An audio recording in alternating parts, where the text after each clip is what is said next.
The Sad Story of the Wright Brothers, Part 1. Whilst walking through the cemetery in Port Sunlight, Wirral, we came across a grave from the early 1900s of two brothers who had sadly died young, just 6 years apart and each through tragic circumstances. In Part 1, we introduced Thomas.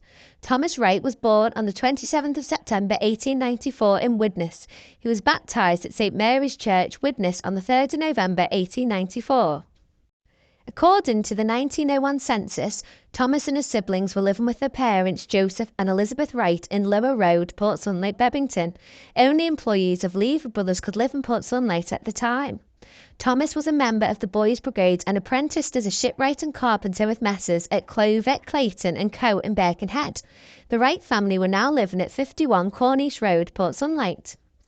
World War I, between 1914 and 1918, changed everything, and on the 10th of November 1914, Thomas joined up to defend his family and his country. He became a private in the 4th Cheshire Regiment and was soon sent to Turkey, where he served at the Dardanelles Strait. On the 18th of August 1915, Thomas and his regiment were at Suvla Bay, fighting in the Gallipoli campaign to secure the Suez Canal.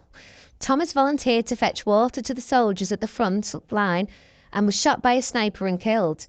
He was buried there and a grave marker was placed back home in Christchurch Cemetery, Port Sunlight. The name of Thomas Wright is recorded on the Port Sunlight War Memorial along with 111 other Port Sunlight men who had joined the Cheshire regiments and died defending their country. Thomas is also included in the Duru Vignes Roll of Honour, which is a collection of biographies of over 26,000 men who died in World War I while serving in the British Army, Navy or Royal Air Force. Thomas was just 19 when he died. His life was so full of promise, hopes and dreams was cut short like so many others who fought to defend our freedom. The Wright family had suffered their first tragic loss in a foreign country far from Port Sunlight.